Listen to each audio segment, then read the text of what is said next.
내가 지킨다 생생업 상담소 용쌤입니다. 최근 코로나19 팬데믹으로 인해서 가족들이 집안에서 머무르는 시간이 늘어났습니다. 그러다 보니까 자연스럽게 인터넷이나 또는 스마트폰 이용하는 시간도 늘어났습니다. 그래서 이런 시기에 자칫 잘못하면 우리 자녀들이 인터넷 중독이나 또는 스마트폰 중독에 빠지기 쉽기 때문에 오늘은 그 인터넷 중독 또는 스마트폰 중독 그 세부 유형에 대해서 조금 살펴보고 우리 부모님들 어떤 점을 좀 주의 깊게 살펴보시는 게 좋을지 한번 알아보도록 하겠습니다. 가장 먼저 바로 게임 중독입니다. 인터넷이 보급이 되면서 온라인 게임도 함께 많이 보급이 되었습니다. 그런데 이 온라인 게임 중에 어떤 게임들은 엔딩이 없는 게임들이 있습니다. 대표적으로 RPG 게임 또는 MMORPG 게임으로 해서 역할놀이 하는 그 게임들인데, 이런 게임들은 그 엔딩이 없기 때문에 계속 장시간 동안 체력이 다할 때까지 또는 맨날 며칠 밤을 새워가면서 이 게임들을 할 수 있는 그런 구조가 만들어져 있습니다. 그러다 보니까 요즘 같은 시기에 한번 이 엔딩이 없는 그런 게임들에 들어가서 몰입을 하다 보면 나도 모르는 사이에 게임 중독에 빠질 수 있으므로 부모님들의 각별한 주의가 필요하십니다. 그리고 이제 그 대표적으로 이런 게임에는 리니지나 또 리니지2라는 그런 게임이 있고요. 청소년들이 지금 최근에 가장 많이 하는 롤 또는 뭐 오버워치 또는 이제 배틀그라운드 또는 아주 캐주얼하게 할 수 있는 뭐 카트라이더 정도, 이런 게임들은 어떻게 보면 그 엔딩은 분명히 존재합니다. 그리고 어떻게 보면 좀 짧게 또는 뭐 20분 또는 30분 요 사이에서 이렇게 그 한 판이 끝난다고 할 수 있죠. 한 판이 끝나는 게임들이 있습니다. 그래서 그 20분, 30분 정도 하고 게임이 끝나면 또 게임을 중지할 수도 있고, 그렇지만 이런 게임들도 요즘은 그 대전, 그러니까 이제 매칭 플레이를 하는데 이 매칭 플레이가 엄청 빨리 일어납니다. 왜냐하면 전 세계 모든 서버에서 접속을 해서 매칭자를 이렇게 선택을 해주다 보니까 이번 판이 끝나고 또 다음 판 매칭하는 데까지 사실 시간이 얼마 걸리지 않습니다. 그러다 보니까 아이들이 20분, 30분 내에 한 판이 끝난다 하더라도 또 이어서 계속 게임 플레이를 할 수 있는 이런 구조로 되어 있다 보니까 온라인 게임에 빠지게 되면 아이들이 시간 가는 줄 모르고 계속 게임 중독으로 빠질 수 있기 때문에 부모님들이 그 컴퓨터 또는 인터넷 사용 시간을 적절히 모니터링 하시는 게 자녀들한테 매우 큰 중요한 포인트가 될 것 같습니다. 다음은 바로 채팅입니다. 남자 아이들은 대부분 인터넷 게임 또는 스마트폰 게임에 많이 빠진다고 보면 여자 아이들은 인터넷 채팅에 많이 빠지는 경우가 많습니다. 이것은 그 남자와 여성의 어떤 차이점 때문에 그런데요. 남자들보다 여자아이들이 그 관계성, 이게 사회적인 관계, 누가 어떤 이야기를 하더라, 누구한테는 무슨 일이 있었더라, 이런 것들을 되게 중요하게 생각하고 그런 것들을 가지고 그 채팅, 이걸 이제 한국말로 하면 수다 떤다, 뭐 이렇게 얘기할 수 있잖아요. 그러니까 이런 것들이 굉장히 발달되어 있습니다. 성향적으로, 대체적으로. 그러다 보니까 그 인터넷, 특히나 이게 단톡방에서 그 여자친구들이 이렇게 주고받는 말들, 이런 말들을 계속 보지 않으면, 채팅이 계속 올라오는데 내가 그 채팅을 보지 않으면 그 중간에 이야기를 놓치게 되죠. 그러다 보면 그 대화에 끼어들 수가 없게 되고, 한번 대화에 끼어들 수 없게 되면 소외감을 느끼고, 그래서 이런 것들이 그 소외감을 느끼지 않고 그 채팅을 계속 유지하기 위해서 더더욱 채팅을 열심히 하고, 그 앞 사람이 올린 그 내용에 뭐 크크크 또는 흐흐흐 이런 것들을 댓글을 달면서 그 계속 이런 이제 그 놀이처럼 이렇게 이어가는 것들이 최근에 어떻게 보면 채팅 또는 댓글의 어떤 문화 또는 놀이, 이렇게 볼 수 있습니다. 그렇기 때문에 그렇지만 이게 어떻게 보면 놀이나 문화 이렇게 본다면 긍정적인 측면이 있는데, 여기에 과도하게 몰두하다 보면 자기도 모르는 사이에 채팅 중독이 되고, 이 채팅으로 인해서 중독이 되면 그 채팅방에서 이렇게 눈을 뗄 수가 없는 상태가 됩니다. 그래서 밤늦은 시간까지 그 채팅창을 본다든지 아니면 이불 속에서까지 그 채팅을 계속 하게 되는 이런 악순환에 고리를 가져올 수 있습니다. 그리고 채팅 중독이라고 해서 채팅 중독은 이제 그 게임 중독하고는 다르게 내가 이렇게 게임 중독이 인터넷에 중독이 됐다 이렇게 느끼지를 못하는 경우가 많습니다. 그래서 오히려 문제를 키우게 되고 이것들이 어떤 정상적인 그 대인관계를 유지하는데 어려움을 초래할 수 있기 때문에 부모님들이 우리 자녀가 밤늦은 시간에 채팅에 너무 몰두한다 또는 소셜 네트워크 페이스북이나 인스타그램 이런 거에 너무 몰두한다 그러면 우리 아이의 어떤 심리적인 문제가 있지 않나 이런 것들을 한번 점검해 보실 필요가 있습니다. 다음은 이제 쇼핑 중독입니다.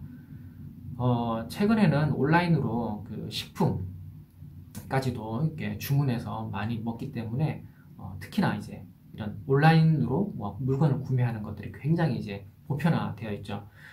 그래서 이제 그러다 보니까 청소년들도 온라인으로 뭔가를 구매하는 경우가 많이 늘었습니다. 그렇지만 아직 청소년들이 그 경제력이 없기 때문에 쇼핑 중독이 많이 일어나지 않지만 자녀들이 알바를 한다든지 또는 그 부모님이 어떤 그 신용카드, 크레디트 카드를 쓸 수 있도록 이렇게 허용해 주거나 아니면 부모님 몰래 이렇게 이제 그 카드를 쓸 수 있는 이런 경우에 본인들도 모르게 쇼핑 중독에 빠질 수가 있습니다.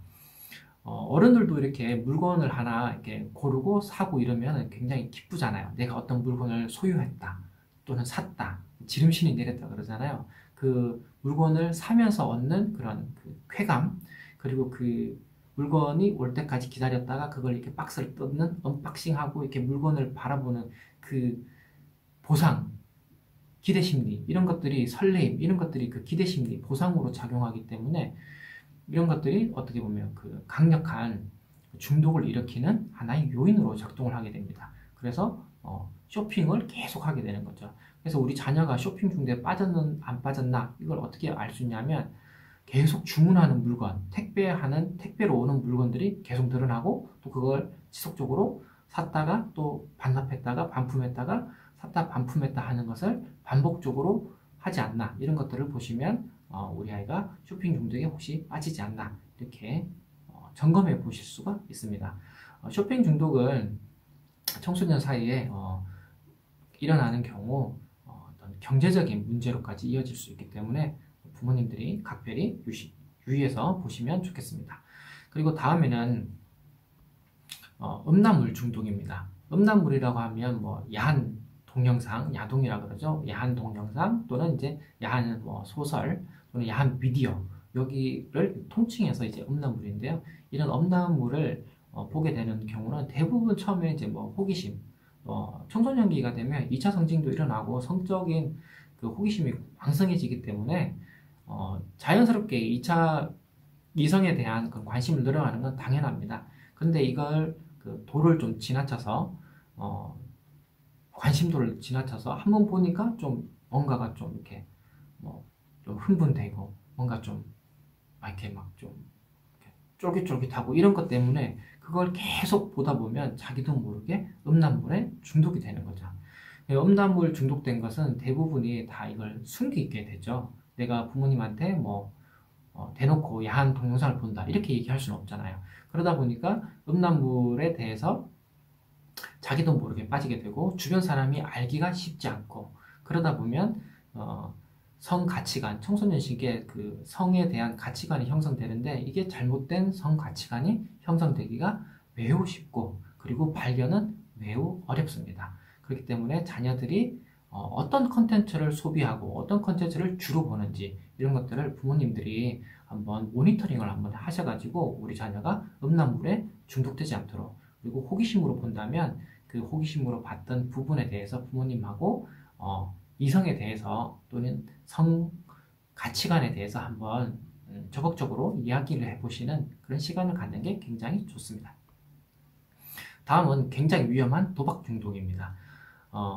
온라인으로 온라인이 보급이 되고 스마트폰이 많이 이렇게 보급이 되면서 도박도 온라인으로 또는 스마트폰으로 굉장히 많이 들어왔습니다. 그리고 이것은 또 이제 불법으로 많이 하기 때문에 성인 인정 이런 걸 이렇게 거치지 않습니다. 그러다 보니 청소년들도 쉽게 도박 사이트에 접속을 해서 스포츠 토토 또는 이제 여러 가지 달팽이 게임 이런 걸 통해 가지고 도박에 쉽게 접근을 하고 도박에 또 빠질 수가 있게 되는 거죠. 그렇기 때문에 부모님들도 이런 부분을 좀 조심해서 우리 자녀가 혹시나 도박 또는 이런 사이트에 접근하고 있지 않는가 이런 것들을 꼭 모니터링을 꼭 해보셔야 된다. 그리고 도박 중독은 진짜 중독이 일어나는 겁니다. 제가 지금까지 얘기하는 인터넷 중독 그 하위 유형에 대해서 많은 것들인데 대부분의 이런 것들은 의학적으로 중독이라고는 하지 않습니다. 그렇지만 도박 중독은 의학적으로도 이게 중독으로 보는 이제 그런 게 있거든요. 그렇기 때문에 만약에 우리 자녀가 도박에 좀 빠져 있다 이러시면 반드시 정신과 의사와 상의를 하셔가지고 전문적인 치료가 꼭 필요하다 이런 말씀을 드리고 싶습니다. 그리고 이제 그 아주 이제 경미한 거죠. 이제 뭐 그 웹사이트 또는 그 특정 유튜브를 보면서 거기에 좀 이렇게 좀 빠져 있는 거. 이제 이런 것들을 어떻게 보면 이제 중독이라고 할 수도 있고 어떻게 보면 그냥 뭐 좀 과한 몰입했다 이렇게 할 수가 있겠죠. 이런 거 이제 청소년 시기에 보면 어떤 특정한 것에 빠지는 건 청소년 시기에 대부분이 다 일어납니다. 그렇기 때문에 늘 자녀에 대한 어떤 사랑과 관심으로 우리 자녀가 어떠한 컨텐츠, 어떠한 미디어에 주로 접속을 하고 어떤 걸 주로 즐겨 하는지 유심히 또는 관심을 가지고 살펴보실 필요가 있고요.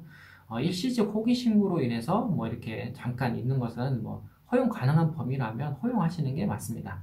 그렇지만 이것들이 빠지거나 중독이 되지 않도록 모니터링을 해주시는 게 굉장히 좋겠죠. 그리고 이제 부모님들이 우리 자녀가 그 소비하는 미디어 컨텐츠를 내가 어디까지 허용해 줄 수 있는가 하는 것도 점검해 보셔야 됩니다. 가령 뭐 조금 뭐 폭력성이 있는 그런 어떤 액션 게임까지 허락하실 건지 아니면 정말 키즈 게임만 허락을 하실 건지 이것들도 부모님들이 기준을 잡고 계셔야 돼요. 우리 아이는 지금 이제 뭐 몇 살이니까 키즈 프로그램까지는 괜찮아. 그렇지만 어른들이 하는 성인 인정을 거쳐서 해야 되는 게임은 안 돼. 이런 것들을 누가 해주셔야 되냐면 어른들이 지침을 가지고 지도를 해주셔야 됩니다. 그래서 나이에 맞는 동영상 컨텐츠 또는 나이에 맞는 게임 등급 이런 것들을 꼭 확인을 하셔가지고 그런 것들을 지도해 주실 필요가 있는 거죠. 코로나로 자녀들과 부모님들이 함께 집에서 지내는 시간이 많이 늘어났습니다. 그러다 보면 그런 현상에서 대부분의 가정들이 부모님 따로 자녀들 따로 각자 스마트폰 또는 인터넷을 각자의 취미생활을 즐기는 것도 나쁘지 않습니다. 그렇지만 가족들이 모여 있다 이렇게 하실 경우에는 온 가족이 함께 모여서 함께 할 수 있는 보드게임을 함께 하면서 가족 간의 추억 또는 추억을 쌓기도 하고요. 또는 가족 간에 게임을 하다 보면 그 상대방이 어떤 어떤 역할 또는 평소에 볼 수 없었던 그런 것들을 볼 수 있는 좋은 기회가 됩니다. 그래서 그런 것들을 적절히 해보면서 추억도 쌓고 가족들과 시간도 많이 보내시고 그리고 그런 시간을 자주 갖다 보면 자연스럽게 인터넷이나 스마트폰에서 멀어질 수 있는 그런 환경을 만들 수가 있습니다. 그래서 부모님들, 이 영상을 보시는 부모님들께 다시 한번 말씀드리자면 우리 자녀와 스마트폰보다는 여러 가지 오프라인 어떤 게임을 통해서 좀 친밀한 시간들을 많이 가져보시기를 부탁을 드리겠습니다. 오늘은 그 인터넷 중독 하위 유형에 대해서 살펴봤습니다. 게임 중독, 쇼핑 중독, 채팅 중독, 그리고 음란물 중독, 도박 중독 이런 내용들을 살펴봤습니다. 우리 자녀들을 이런 인터넷이나 스마트폰에 중독이 되지 않고 건강한 청소년으로 자라기를 간절히 염원드리겠습니다. 감사합니다.